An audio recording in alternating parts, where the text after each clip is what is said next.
Good evening. Welcome to the Celtic Way evening briefing live. And we're just after the game, Sean. Celtic 4, Banik Ostrava 2, spoiling Banik Ostrava's centenary celebrations. But we'll get to that in a second. Just direct you to our sponsor, One Football. We thank them for sponsoring the app. Sponsoring the pod. Just download the app. The link's in the description. You know the drill by now. It's a one-stop football shop for scores, news, lineups, transfer rumours, match highlights, and much, much more. You can immerse yourself in the digital football world and have the best personal experience out there. It's a cracking app, guys. Get downloading that. And along the bottom, as you can see on the strap line, we've always got an offer for you. £3 for the next 3 months. You know what to do by now. Hit that subscribe button. www.celticway.co.uk/subscribe. We thank everybody who's done that so far. So you know what to do. Get downloading the One Football app and hit that subscribe button. It's as simple and as easy as that. And speaking of easy, Sean, Celtic made that look particularly easy, did they not? Aye. I think they did. They conceded twice, but it didn't really reflect the dominance on show. I didn't think, Tony. I don't know about yourself. I thought it was an excellent performance, and given that there was a crowd in there and it was a high-tempo game and they made a lot of noise, and it was, we said that it was kind of replicated of what's going to happen in away grounds in the Champions League. Maybe not the calibre of opposition, Banik Ostrava, but it's still kind of a replicated effect and good for the guys there, and some wonderful performances on show, Sean, I thought. I mean, that's a few comments in already. Very promising performances, Elf and Priest. That's what you just said there. But there's a few. Abada and Ralston formed an excellent partnership last season. They were very good again tonight. I think both had a good game. I think both played well. Was there anybody that stood out in particular to you, Tony, or was it more of the collective again? Well, most of it was a collective, but I have to say, Kyogo and Matt O'Reilly in that first half were just an absolute delight. Kyogo's movements it's sensational. If he's not actually getting on the maul, he's dragging defenders all over the place. He's creating space for his teammates to exploit. Turbo was exploiting it. Matt O'Reilly was exploiting it. Juranovic was getting in there, even Forrest. So I was just delighted with that. I wrote the newsletter the other day.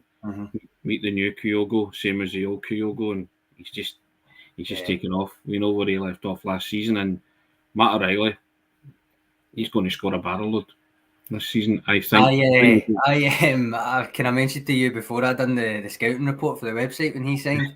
And the kind of concern that I had was his, believe it or not, was his shooting. He's just making me look foolish every single game now. But you said today that was even better. Well, was it better? I kind of liked his goal against Rapid more. I think just because there's a certain level of control needed to keep that low and put it into the far corner and stuff. But that was sublime. That was a great finish. I'm talking about technique and skill. I said he possesses real technique and real skill. These are hard skills, Sean, to bury a shot, to take a touch and bury it low in the bottom corner, and then to run onto a ball from David Turnbull and guide it, curl it in. The technique's there with Matt O'Reilly. I can't speak highly enough of him. And I mean, you said you're delighted to be proven wrong with these things, so because it can only mean good things for Celtic. So if you're worried about his shooting, then I'd like to see him having a bad shot at goal. But but I'm allowing for the fact it's pre-season. Let's do it when it matters. I'll allow for the fact that he's had 6 months to improve it since I wrote that. So, no, I mean that goal. We're skipping ahead. We will go back. We'll take it all the way through the game. But just because we've started on that goal, we might as well keep going. Waxing lyrical. Turnbull did pass it through. He technically gets an assist and all that, but it was all about O'Reilly, wasn't it, Tony? Just in that dangerous area, 23, 25 yards out. Yeah. And he obviously has a wee look, and he just recognises that keeper is not in an ideal position, and so just simply pings it. Just simply pings it right in without breaking a sweat. We've both spoken for a while now about the high hopes that we've got for Matt O'Reilly in the season ahead, and not just making the World Cup squad for Denmark, but more so what he's going to do with Celtic. And dearie me, he's starting as he means to go on, isn't he? Oh, without a doubt. Now, we will take it from the top. So, show me bad start, bad Jota pass, Hart hopelessly out of position because he's playing a deep line. And your Yeah. man nearly scores from 50 yards. Yep. Kuzmanovic. Kuzmanovic, Yeah, around halfway. I mean, Joe Hart choosing or being instructed to take a more active role in the build-up and sweeping so far out occasionally will present that kind of chance. I'm sure John Hartson reckons it's a sitter, but some players will be capable of taking advantage of it and some won't. Kuzmanovic wasn't, but it'll be interesting to see if Joe Hart continues that to that extent and how he takes it, because it's still not his game really. Yeah. So it'll be interesting to see. And it's high risk football, isn't it, Sean? That kind of thing. You know, yeah, I mean, Isaac McQuaid here saying Joe Hart nearly had a hell of a game being so far off his line. I think he's been told to do it. I think it's been an agreement that he's going to try and take a more active role in it, and that's why he's slightly further up. Because he was never glued to his box last season. He did come out and did sit. Yeah. But I think so far this pre-season, you've seen it to maybe a greater extent. And I think it will present chances like that. But then you could argue that it would present chances like that anyway. Yeah. No matter who was in goal. But I will be interested to see how he takes to that even higher starting position. Sure. And Celtic go a goal down. Juranovic got sleeping, I thought, at the back post. Yeah, you know, it was a good ball in, Tony, but I agree with you. Juranovic allowed Sehic to get goal side at the back post. That's a couple of times already this pre-season. That ball's been dangerous. Causing problems. Yeah, not with Juranovic, obviously, but the team in general, because that was his first pre-season start. But you know what I mean? That kind of ball. He also let Kuzmanovic in just after it as well, although for the header, punished for that. He redeemed himself, though. It must be said he did redeem himself, which is something I suppose that people would argue Urigidi didn't do when he get caught out with the balls at the back post. Juranovic, I mean, I was going to say to you, he was going to come on here thinking this is going to be a slow start to the season for Juranovic, but I mean, so I thought he did. He popped up in the Banik Ostrava box not long after that. Yeah. And I think his retouch to set Forrest through to set up Kyogo's goal was underrated, actually, the touch to send Forrest. Yeah, without a doubt, involved in that build-up, which was... and it all came because Matt O'Reilly tried to play a clever reverse pass. Yes, at least he attempted it. But it was a vision that he showed, and that kind of caused a bit of panic and consternation. They won the ball back. Juranovic fed Forrest to... taps it back for Kyogo, and he's not going to miss from there, is he? No, I mean, I thought actually on that, I thought Forrest played all right. I thought he did a decent 45. I think he linked well with Juranovic and O'Reilly. Obviously set up Kyogo's goal. Didn't take his man on as much as I think he should have. And I think you saw the difference in Abada in the second half when he did take his man on. Yep. But I think Forrest done all right. I think he done fine. I said that he looks like someone who'll still give you a shift when called upon. You know, and he can still do stuff. You know, like you know where I stand on it. I think it was worth a new deal, given it's probably on reduced terms because of the length of the contract. On the kind of tacit understanding that you are not a first choice necessarily, you need to earn that right, but you can play a role as a squad player. I do think he will come up with some important moments this season. I've said for months now, I think you probably can't rely on him 2-3 games a week, but the benefit of the squad depth is you don't need to. So I think it could be a good marriage for both points of view. Indeed. And we've already spoken about Matt O'Reilly, baller, sublime finish. Sums it up. That's just been his player ratings entry. A thing of beauty, yes, indeed. Now, and then they make a raft of substitutions at half-time. You're thinking, like, Georgios Giakoumakis comes on. Can you make an impact? He toe pokes the ball wide within 90 seconds, Sean, of coming on. And then within 2 minutes or 3 minutes of coming on, Ralston's picked him out, and he's picked out a top draw finish. What a finish. It's a pick it out job. Would you prefer his finish or O'Reilly's finish? Just on kind of... I'm basing it on the eye test. I've got to see Giakoumakis all day. I love goals. I'm with you. I think it's yeah. And it's just because he's just such a big guy, but he makes it look so easy. A trademark one-touch finish, overhead acrobatic effort again, similar to the one he scored against Motherwell. Yep. Yeah. You know, the thing is that even attempting that type of finish is the mark of a confident player. So I like it. Whether it had come off or not, I like it. If it had hit the bar and went over, if it had went miles over, I like the fact that he had it in it when he attempted it, especially in pre-season. I suppose I would have been saying it if it was a derby or something. But no, I think I'd agree with you. I picked Giakoumakis as well. But in case anybody's tuning in that might have missed some of the subs or anything, because there was plenty again. The subs at half time were Anthony Ralston, Alexandro Bernabe, Yusuke Edeguchi, Leila Bada, Daisen Maida, and Yorgos Giakoumakis on for, if you're keeping up, Josip Juranovic, Greg Taylor, Matt O'Reilly, James Forrest, Jota, and Kyogo. And I must say, Tony, I know they made another sub about 60 odd minutes with Siegrist coming on for Hart, but I felt even that period between 45 minutes and maybe 70 minutes when they made the other changes we'll come to, I felt as if Celtic's quality just shone through big time. I don't think that it looked as if Banik Ostrava could cope. There was no let up in pace and tempo and one-way traffic towards their goal. Mm-hmm. So I was quite pleased at that. It was pretty seamless, wasn't it? And, I think so. Despite the personnel changes, that there was continuity there, wasn't it? And I think that's all down to do with the way they're playing.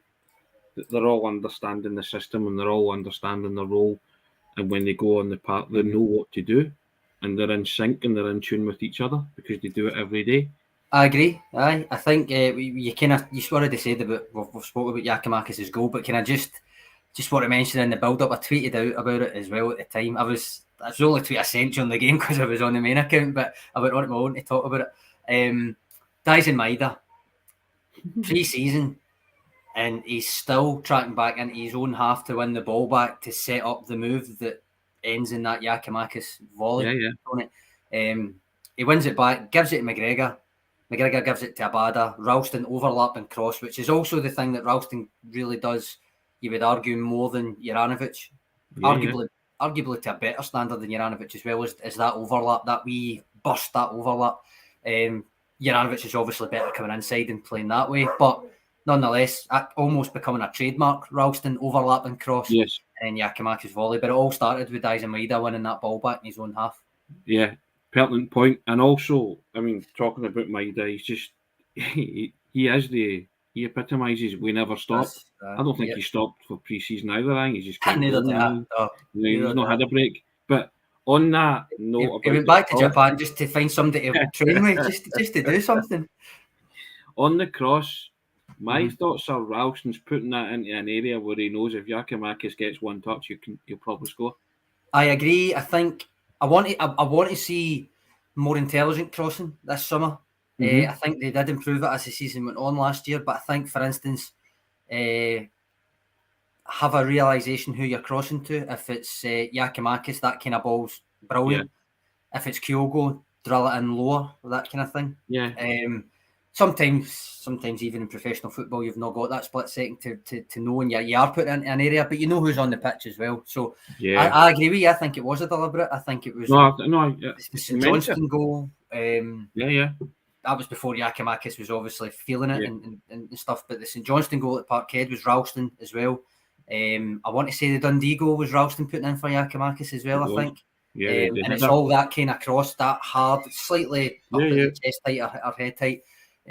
Just so happens that's also Giakoumakis' right foot height tonight. But I agree with you. I think it was deliberate.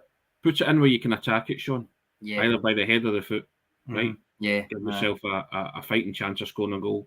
Because you know if Giakoumakis gets a touch and he's in and around that danger area, it's going near the goal.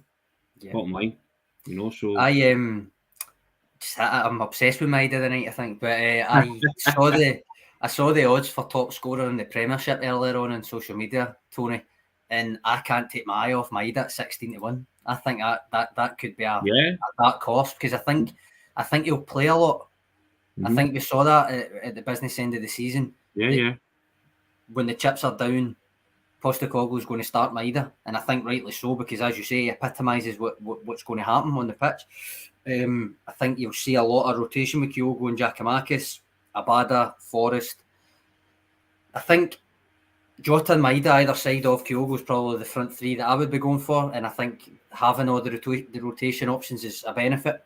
But for some reason, I think Maeda might play the most minutes of any of the forwards, and 16-1 for him to be top scorer is very, very nice.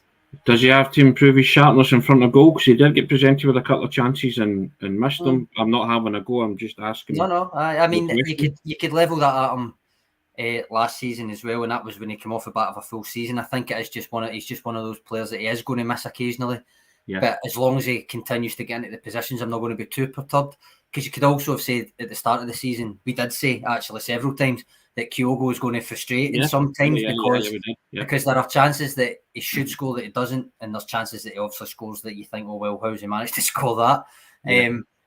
But the key, and this is where I think the criticism could have been levelled at Ajeti, that he doesn't possess this trait, even though he's a kind of quote-unquote poacher, is that both Maeda and Kyogo will consistently just get back into that position right away, even if they've missed it 2 minutes before it. And I think maybe I'm unfair on Ajeti. Maybe somebody will come into the comments and say it's unfair to linger on it. But I do think that Dundee United game where they dropped points and Ajeti was leading the line and missed a total sitter. Yes. He went missing after it, and I think it was notable that he let it get to him. You just don't really see that from Maeda or Kyogo. So a long answer to your very simple question. But I wouldn't be too perturbed, even though I do think Maeda will be that kind of player. Do you read much into the shipping of 2 goals, Sean? Or just the quality of the goals that they gave away that were pretty cheap, weren't they? I thought Bosun Law was caught out of position, and the boy just seemed to kind of go through very easily and slot it past. And I was quite disappointed with Siegrist's effort as well. I don't know if he just slotted it by him really well and he'd no chance, but he just seemed to come out of nothing because Celtic were in control. And it was just a simple ball forward. Law lost the boy that scored, and he's ran through and kind of just slotted it home with ease. And I'm expecting Siegrist to do better. Maybe I'm being hypercritical. I don't know. I've only kind of saw it once in real time. Maybe you're judging him on the kind of performances he was having against Celtic. But no, I do take your point, and I think taking both goals, we kind of spoke about the first one. It was another deep cross to the back post, and again, the right back allowing someone to go stand goal side and put it in. So I think, yes, it's right to be aggrieved with that one. The second one, I mean, the other subs that I mentioned, first and foremost, were McCarthy, Johnston, Julian, and Bosun Law coming on for McGregor, Turnbull, Carter Vickers, and Welsh. I think that always was going to prompt a bit of a slower play, a bit of a more trying to maybe lose a bit of intensity there. But conceding virtually right away wasn't ideal either. Yes. I think probably a gap at left back, potentially Bernabe pushing maybe slightly too far forward. I'd need to see it again for that part. But I do agree with you. I think Bosun Law, he stepped up when the boy was through right away. Yeah. It was, in terms of Siegrist's role in it, again, I think I would need to see it again to quote Arsene Wenger. Yeah. Didn't see it, that kind of thing. But it didn't stand out to me as being awful or anything. I think the boy Tiani actually dilly-dallied, and that might have made Siegrist himself unsure. So that could have played into it. It was their first real chance of the second half. Of course. It's interesting that was the nature of the 2 goals they conceded. And you're allowing for the fact that on any normal circumstances, you're not going to substitute your central defence. No, that's true. Who are looking pretty solid. You know, I mean, Carter Vickers had all the time in the world every time we get the ball and stroll forward. And I actually thought, I was liking the look of Welsh, putting a couple of solid and robust tackles and stood up to a couple of things quite well. So I thought, okay, and it's just there's a wee thing in the back of your mind thinking, is he going to go with Welsh and Carter Vickers for the Aberdeen game? I remember when I think it was the mid-September, just before the Ross County. No, it was after the Ross County game because that was Carter Vickers' debut. But it was mid-September or so, and I kind of just using Ange Postecoglou's own words that he doesn't want to rotate centre backs because that's the one area of the team he thinks he can't get away with rotating. I'd mentioned that he'd been a mix of being forced into it with the recruitment and the people who were there already, and a mix of, for instance, Near Beaton getting sent off against Midtjylland and different things. he'd been forced into, I can't remember off the top of my head, right? I've got it on a spreadsheet somewhere, but it was like 7 different combinations in 15 games or something along those lines. And that includes me harping on, as you know, about Stephen Welsh moving from right centre back to left centre back, and Starfelt moving from left centre back to right centre back, all that kind of stuff. But Welsh got a lot of game time at that part of the season, and all right, he ended up falling out of the kind of the reckoning when Starfelt and Vickers became a proper tandem. But he did play a lot. He got a lot of minutes last year, all unfortunately for him in the first half of the season, really. But I wouldn't be too perturbed if it was him. I've been saying, and I said earlier on with you and Graham, and said it yesterday, and I'll probably say it again tomorrow. When it comes to a centre-back being recruited, I think unless it's going to be a left-footed left centre-back that's actively going to take Carl Starfelt's position off him, then it's kind of, you need to decide who your backups are first and foremost before you get another one in, because it might be a moot point. Correct. But it was just something struck me there about, because he still likes Stephen Welsh, doesn't he? He's mentioned him a few times and said he was Welshy. He was unlucky. The fact that Starfelt and Cameron Carter-Vickers played really, really well. So he is thinking about. I'm thinking about throwing Welsh and Cameron Carter-Vickers together for the Aberdeen game. I could be wrong if Starfelt's fitness is unproven, or he thinks there's a high risk with Starfelt for that game. I'm going to throw up this comment from Elfin Priest. I think Lowell has a bright future, but the hype got a bit daft. I mean, I presume it means the hype after the first game, the 7-0 Vine of Victoria. Not fair on him how much people are expecting. I suppose it depends what we think people are expecting, because I think it would be a very good result for him if he put himself into Ange Postecoglou's thinking on this pre-season tour, to the extent that he is called upon as the kind of third or fourth choice centre-back if Chris Julian leaves as well. Obviously, I think that would be a positive step in his development, even though it means he's probably staying at the club and playing most of his minutes in the B team again. But to be in and about the first team properly, I think would be a result for him. It depends what you're expecting. Of course. Listen, he played well in the first game, but he wasn't challenged, really, was he? No, that's a caveat, That top-tier team, and I don't think nobody was bigging him up to be Franz Beckenbauer or anything. They just said he looked comfortable and accomplished.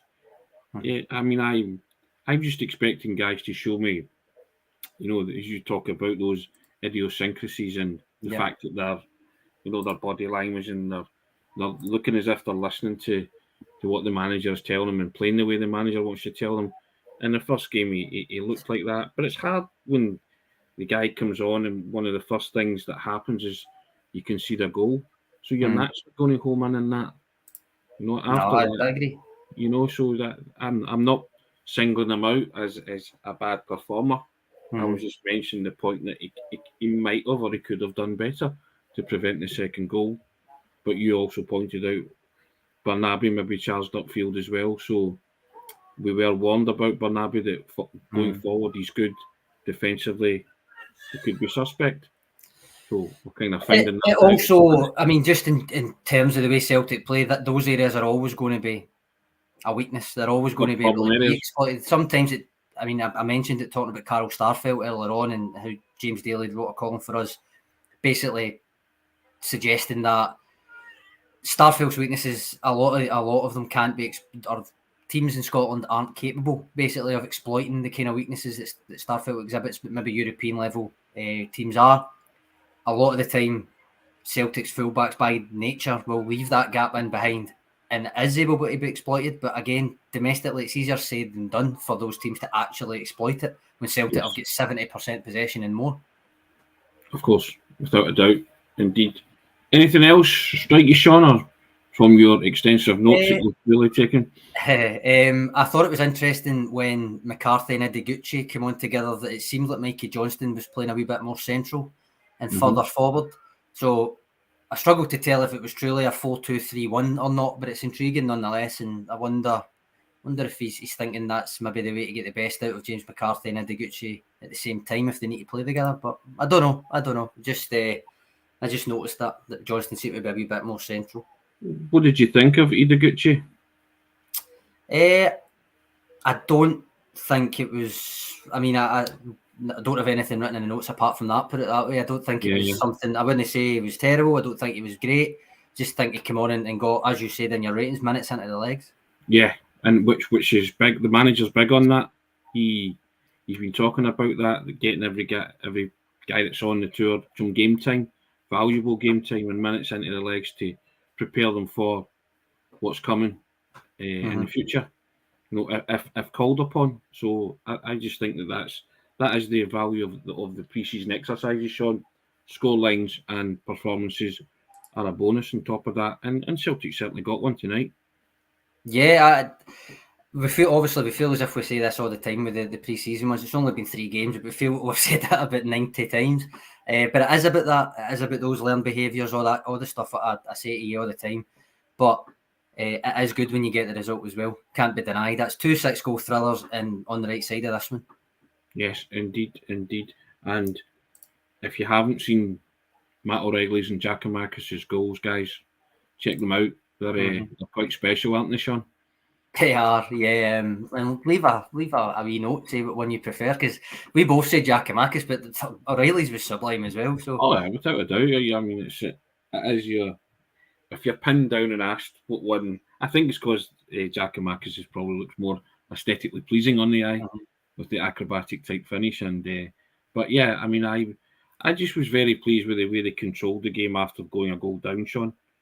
Lots of controlled passing movements with tempo and long passing sequences as well, where they never let Ostrava really have the ball at all. Wanted to ask you as well, Sean, what about Jota? What about him?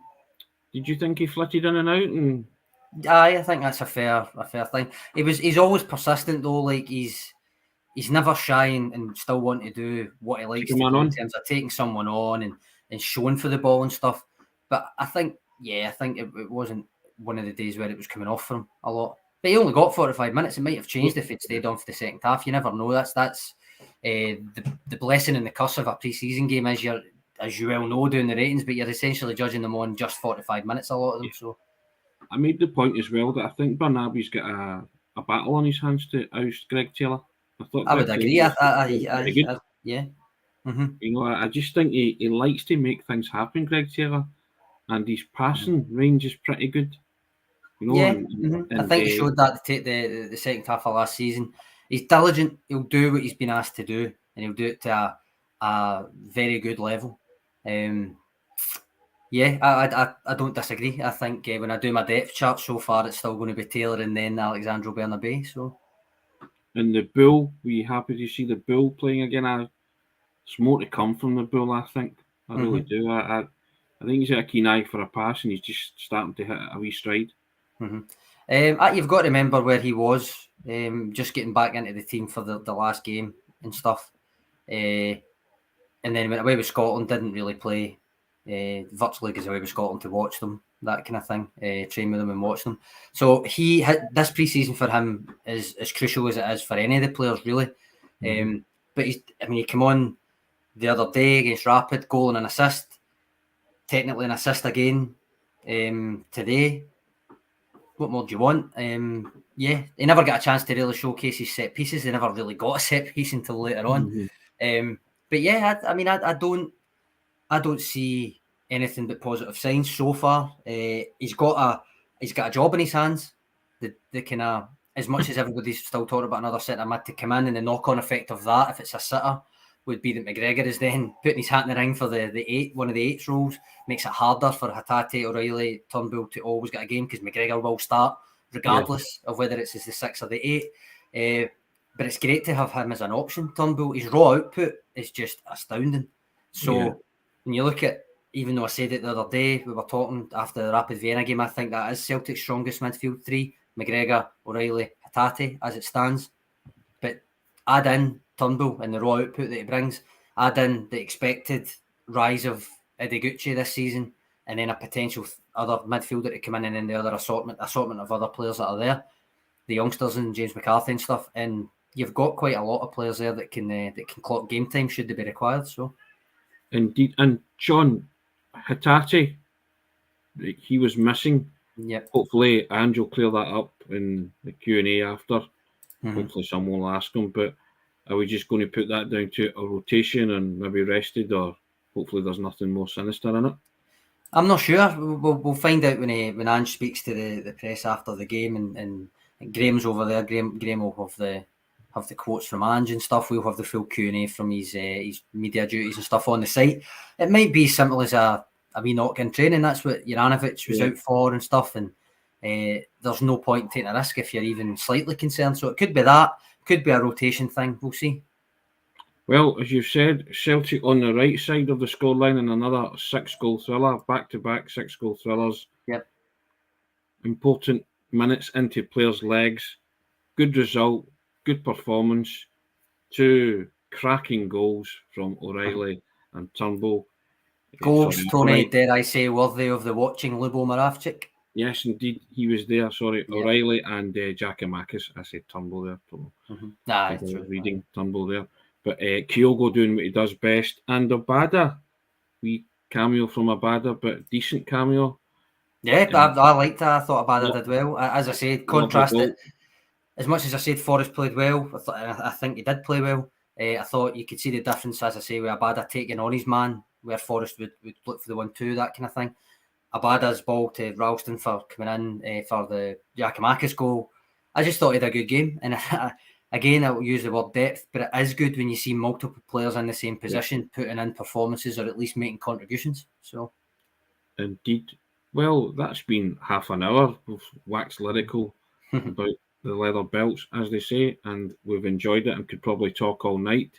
But we'll be back tomorrow to do it all again, Sean. Yep. On the morning briefing, 10 o'clock, guys. You know what to do. But as always, we as well say, get downloading the One Football app. The link's in the description. We thank them for sponsoring the briefings.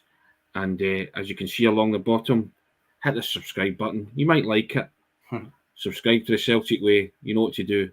www.celticway.co.uk/subscribe. £3 for the next 3 months. Another bargain, Sean, isn't it? What a 3 months it will be, Tony, I think. Yes. Cannot wait. Like every Celtic supporter, they're just excited about what's going to happen with the team moving forward. But 3 pre-season friendlies, Sean. 2 wins and a draw. Yep. What's that? 7, 10, 14 goals scored. Tony, get the fingers and toes out. Yes, Come on. I had to do the maths here. Yes, 14 goals scored. It's all very positive. The outlook's positive, isn't it? Yeah, it is. It certainly is, and I think that's a positive note to end on as well. More positivity coming tomorrow, hopefully. Indeed. Sean, as always, thanks for your contribution. Appreciate it. Thanks, guys. Thanks for joining us, and thanks for the comments. Cheers, Tony. Cheers, Trips.